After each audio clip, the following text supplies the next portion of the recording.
Hi there, it's Sharon from Creating the Mind Space. I'm here today to show you how I'm making these lovely wands. I've got a whole basket full of them here. Can just show you. So they've all got sparkly tips, these, and I've got some sort of dangle and bead work. These are vintage beads in the main. So I've got long wands. I love these sparkly tips. It's got a little dragon on that one. And I've got shorter ones. So the reason I've been making all these is because next month is Fairy Festival in Llangollen, and I'm going to have a stall on there. So I'd got all these hazel twigs that I'd cut from the garden earlier in the year, or late last year. Don't they all look pretty together? And I've been drying them all. So I thought, oh, I'll use them. Might as well use them. So yeah, look at all of them. Don't they look lovely together? So those are my magical ones, and they are so easy and so therapeutic to make that I thought I would show you how I made them.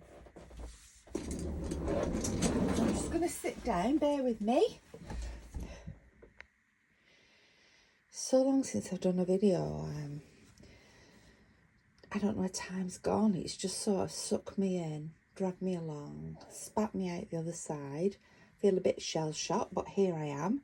I think we all know that feeling, don't we? So let's get on with things. Oh, let me show you this. To make these ones, I've been using sari silk, which I've bought.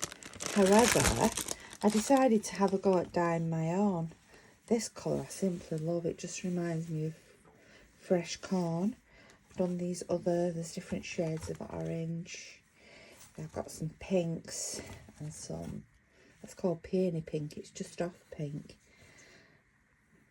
Some beautiful greens. So they're all so lovely. There's 4 meters on each of those. And I've done these like sticks with the offcuts on, and all these are all on wood that I found when I've been on the beach. I've been doing lots of nature walks, trying to get myself back in touch with nature. I'm off up to the northeast next weekend. Me and hubby will be doing lots of walks again because I really need to refocus. Oh, let me show you these ones. These are just pure hazel with natural fibre around there and pointy tip. I think I've made 5 of those, so see how those do. So beautiful. They can be used for dowsing as well. So those are those. But I'm going to show you how to make the fancy one. So first of all, you need a twig. So I'm going to do the shorter one. So if I sit down, let's just zoom in a tiny bit. Right.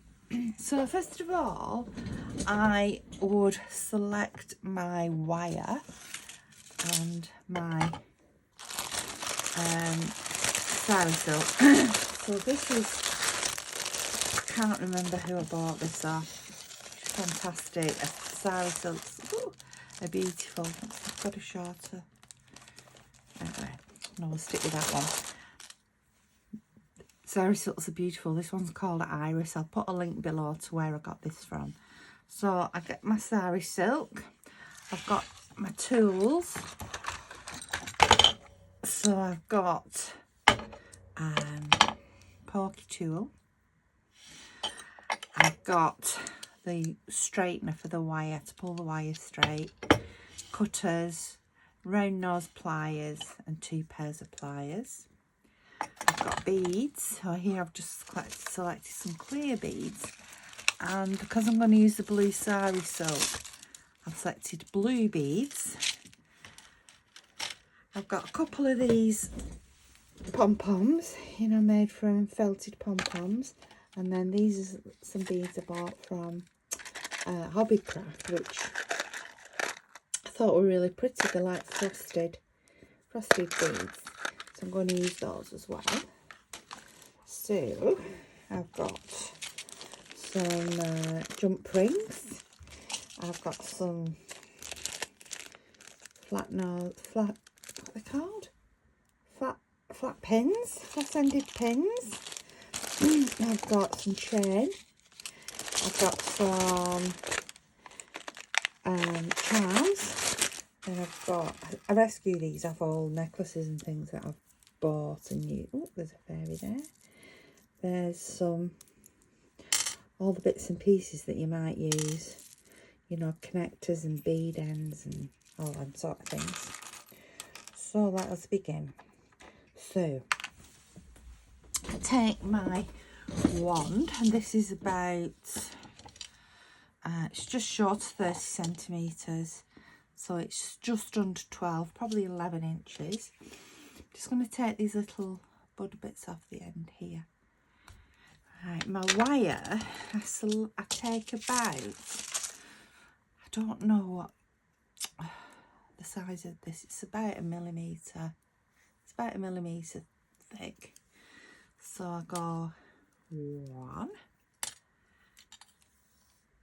2, about 2 3/4 length of wire, and let's just run that through these just to pull out any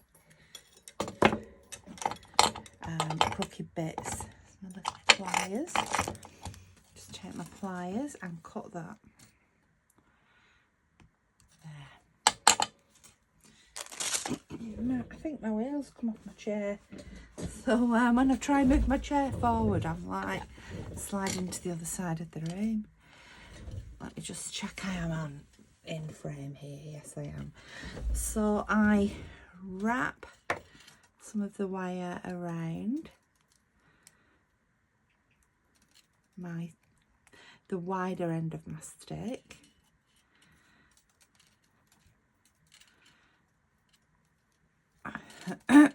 Just grab that around, and then I would go around, just go around again just to secure everything, and I secure down the end of the wire so there's no pointy bits. Then I get my good old fabric tack.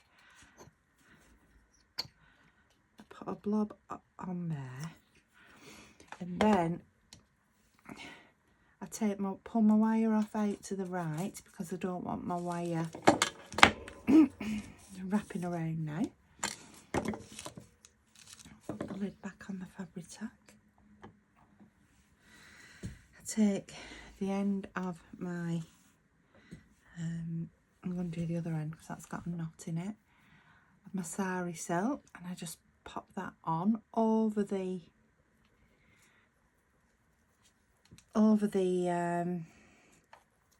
wires to hide it away and make it more sort of comfortable in the hand. And then I literally wrap. It's jumping everywhere, the wire. And as I'm going along, I just put, sorry about my arm there, I just put little bits of glue on to help secure it, but I am actually wrapping it quite tightly. So I'm so excited for the Fairy Festival. I've been going for a few years. Didn't go last year because, like I say, life just, this past 12 months has just whisked me along with it. We had bad dealing with it stuff. And the whole family's been chewed up and spat out, but the most important thing is we've all been spat out, healthy and well, and we all have come out stronger as individuals. Just take that off, little bud off. Stronger as individuals and as a family. So for the Fairy Festival, I've made these little villages too, you know, can you see them on top of that's on top of it's in a thimble actually, it's in a vintage thimble on top of a cotton bobbin. Little tiny mushrooms, and made those. I've made, oh, this one I love, that one's a thimble on top of a twig, on top of a piece of wood, with vintage jewellery and charms and things. I've done ones within little cloches, little tiny house and little toadstools. So I've been doing things like that. So those are just there because I just need some nice boxes to put them in.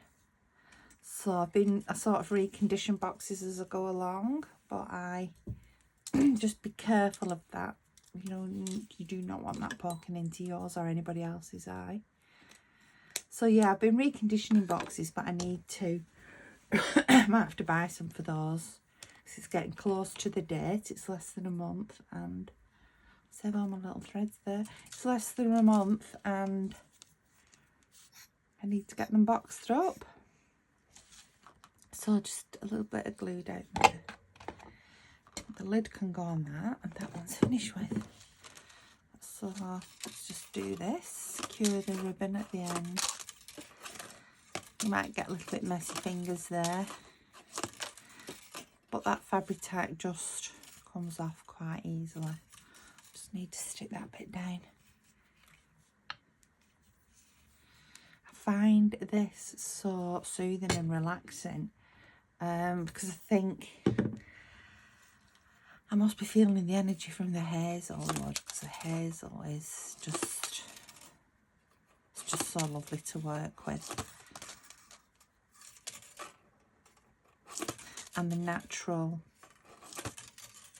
ribbons, the wire, I suppose the metal's a natural element as well. So these are all lovely to work with. Glass, these are glass, the main glass beads. So yeah, I've really enjoyed doing these. Righty, so now, so I've got the wand towards me, the narrow end towards me, the handle part away from me. Excuse me.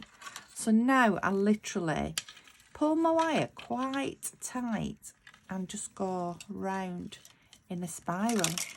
And I actually thought, oh, I need to make sure they're the right distance away. But actually, nature just takes you along. So as you turn it, they just naturally become equidistant. Now, I suppose you can at this point, if you want to put beads and things on there or do some twisted wire work, that sort of thing, you can do. But I've chosen to be quite simple. I'm just a simple girl. So I'm wrapping that round 3 times. I've gone round the base there, the base of the ribbon. So now I choose my beads, and I'm going to go off some of these vintage glass beads. I just love them because of the colours that when they catch the sunlight, you see, they remind me of bubbles. I love bubbles. You get pinks, turquoise and greens, but when you put them next to a colour like this, you see all these different colours. So I have been really creative while I've been, well, when I say really creative, in February I made a little mushroom, and that sparked my creativity again. It's amazing, isn't it, how something so tiny can just spark your creativity. So since February I've been busy making things for the fairy festival. As you can see now, I'm coming back up, just twisting around again, and again these are equidistant. I should have shown you what I did there, but I just did it. Let's show you again. So get my bit, choose my bead, I thread the bead on, I take it down to where I want it to go. It's a lovely colour, isn't it? And then I sort of lift it and just twist it to secure it. So you can either have it sticking out or squashed down, whichever you want. That's all I do. I try to get them not in a line, so let's just move that around. They do push and move quite easily. Right, let's get another one. I think I'll get another one of these beautiful Well, there's like a silvery one there actually. It's got mixed in. I'll put the silver on. And again, I just get it. Hold the wire under my right thumb and with my left. Obviously it'd be the other way around if you're left-handed. So I'm holding the wand and the wire in my right hand and just twisting that bead with my left hand. Then I'm going to come up again, carry on going up. So around here, so I'd say I'm about 1.5 inches from the top. I'm going to get my little round nose pliers. Now, I'm not a world expert at this, by no means, at all. But I literally just wrap around, about 3 times round, the round nose plier. Pull it into shape and just, there we have.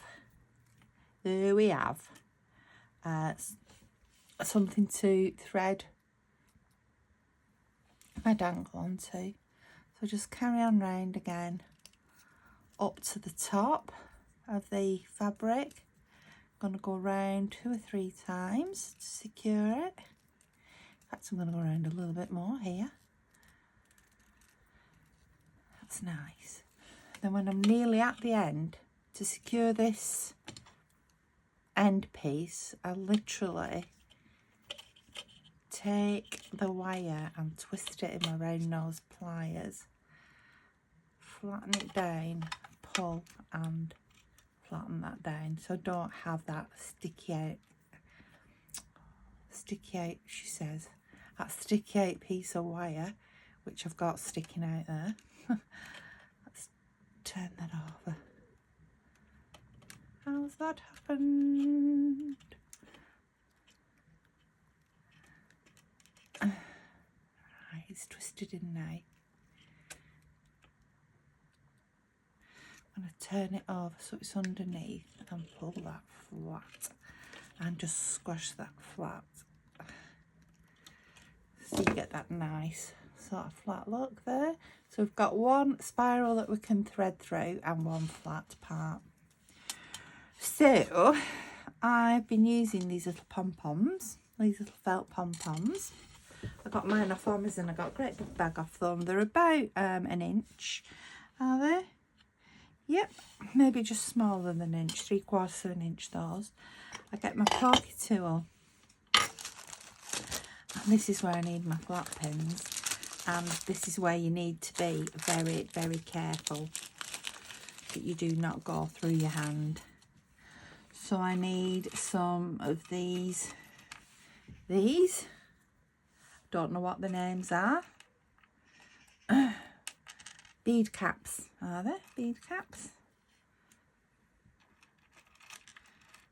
And a few bead caps. So I am going to get one of the felt balls and I'm going to push that, being really careful not to have my hand here, but to have my fingers at each side, because that is going to push through there. And I give it a good twirl, because it does actually close up pretty quick. You can see there's a hole there and a hole there. So I then take my flat-headed pin. Now, it doesn't bother me that my pins are silver coloured, my bead cap is gold coloured. That doesn't bother me at all. In fact, I do like to mix and match. I'm going to put one of these little spaces in there. So I like to have a little mix of bits and pieces so that I can choose what I want to use. So I'm going to put a bead on there. Let's have a look. Ooh, I've got some, where's it gone? Just sewing there one of the eyes. Oh, no, I like this one. No. I think the fairies would prefer a sparkly bead like that. So remember, this is a nature fairy wand. So I'm going to put that on there. And I'm going to put another cap I want a smaller cap for on top of there. Let me have a look what I've got. Ooh. There we go. Let's put that on there.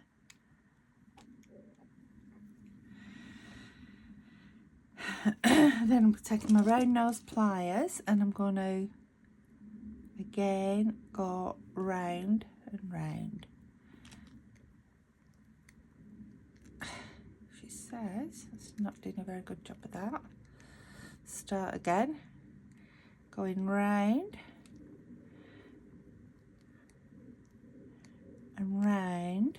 Just keep going round and round until you make a hole like that to put your jump ring through, making sure them ends are all tucked neatly in. So that's one end. I'm not going to use that one. For the other one, I'm going to take my flat-nosed pin, my flat-headed pin. Let's pick something to go on the end of that. I'm going to just use one of these, like they remind me of little snowflakes. I'm going to pop that through there. I'm going to put one of these, or the bluer. I'm going to use the bluer one as opposed to the icy turquoise. I'm going to put that through. It's pretty. I've got one of the dividers there with some diamantes in, and I'm going to put a small, I think, you know, I'm going to put a pink on top purely because there is actually some pink in this iris. So that's there. Get my little snowflakey bits from top again. Now if it's too long, your pin's too long, just very carefully clip a little bit off. And round nose pliers, round we go. There we go. That's that one. So we've got that one and that one. And I think I will put a little charm on here as well. I'm just going to get some of these jump rings out. The larger these jump rings, because that is all I have at the minute. I've used all my smaller ones up. I'm going to put the flat-headed pins away, because if I don't, I end up with them absolutely everywhere, and then I hate sorting them all out. Let's pick a charm. So I have got fairies, I've got dragons, I've got mermaids, I've got pixies, I've got all sorts. So I'm going to pick, I think these dragons are just wonderful. I love the dragons. I've got that fairy, haven't I? That's quite a modern little fairy. I think I'll use that. I've got this that says wish. But let's put those away. I'm trying to work much more neatly. Right, so I want a piece of chain, which is going to be about 9 centimetres, which is probably about 2.5 is about 1 inch, 5, so about 3.5 inches there. Right, so pliers. This is the bit I don't like to do. So I'm going to pick up my jump ring and I'm going to just open it up, which is there. These open up quite easily. And I'm just going to add my little fairy to this. He looks splendid. And I'm actually just going to attach her on a jump ring there. And then close that jump ring. So you literally open the jump ring and then bring them back together. So that looks like that on there. Then I'll take another jump ring, which I naughtily just opened it with my fingers because these are easy to manipulate. I'm just going to open it. So you just, by twisting, then I'm going to go into that, the ring that I made, and I'm going to attach that to the end of my chain. Come on. She says, you say it, don't you, so easily. I'm just going to do this, I'm just going to do that. Normally it goes through easily. There we go, we're through. And just by twisting it back again, closes it. So you do not want to be pulling it apart, because that makes it virtually impossible to get back together with a good snug fit. Now some people solder that at this point, but I don't, because I can't solder. So there we go. That's why some people solder at this point. 1, I haven't got any solder, and 2, I don't know how to solder. So I was just going to say test it, and it's done it itself. So that's certainly, you don't want that happening, do you, to your products? Oh, that's why it had come off, because it wasn't it's a damaged piece of chain.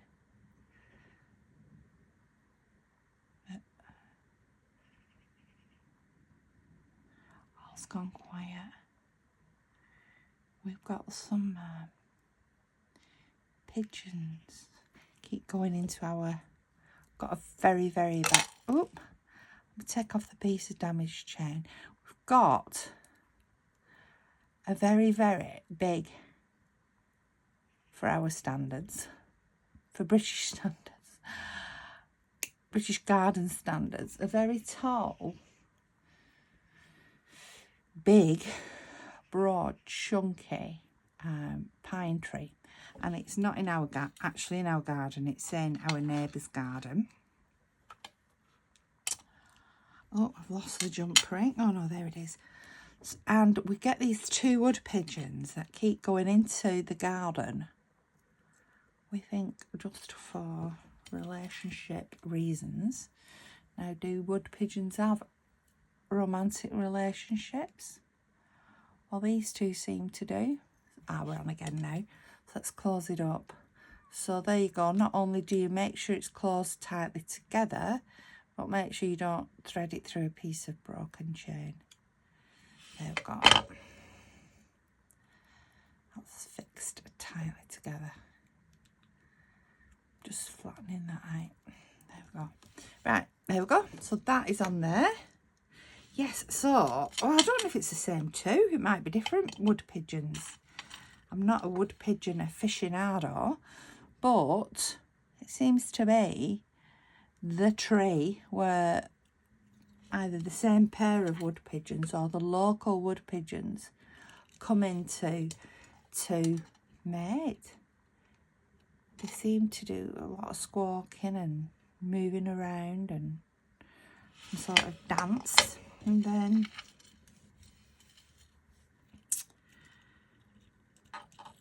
that's about half an hour, then they're off. They're finished now, all's gone quiet. Right, so I'm going to go in the chain, but I'm not going in the middle because I don't want them hanging next to each other. You might want them hanging. I like mine just to have a little imbalance there. I'm going to thread that through. Oh, that's a little bit too much of an imbalance.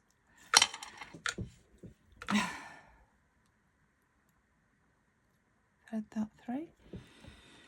All's quiet. We don't live in the countryside, we live on the outskirts of a town, and it's actually, we're not that far from a main road, but it is really quiet because we've got a lot of trees surrounding our garden. Our house is built on what was a lodge, and we are like the edge of the lodge, so we've got a lot of trees, lovely bushes like the hazel bushes, and old hawthorns, hazel, all sorts, what would have been the original like lodge borderland in our back garden and our neighbour's back garden. It's really quite nice. So although we are not far from the town centre, we're actually very, very quiet. And we went looking at an amazing, absolutely stunning 400-year house, plans to move. And it was near a main road. Oh, but it was so noisy. I feel I'm more in the countryside in my own garden than I did there. I'm just checking the fastenings there, that everything's fastened together nicely and how I want it to be. Those ends are meeting up. Yep, there we go. So there we are. So there's the wand. And those are dangling. They are actually virtually equilibrium, but they are just a few chains out. So this one is actually dangling longer than the other. But isn't that pretty? And then what to do next? So let's move these things out the way. What to do next is I've got some Fabri-Tac grunge here. You know when you get to the bottom of your Fabri-Tac and it's really thick. Now you could do this with PVA, but any glue. But this is so thick and grungy. I've got my diamond dust powder. So I literally go into this glue. Oh, it's so thick. It's just down at the bottom there. I get a nice glob of glue on the end. You see that?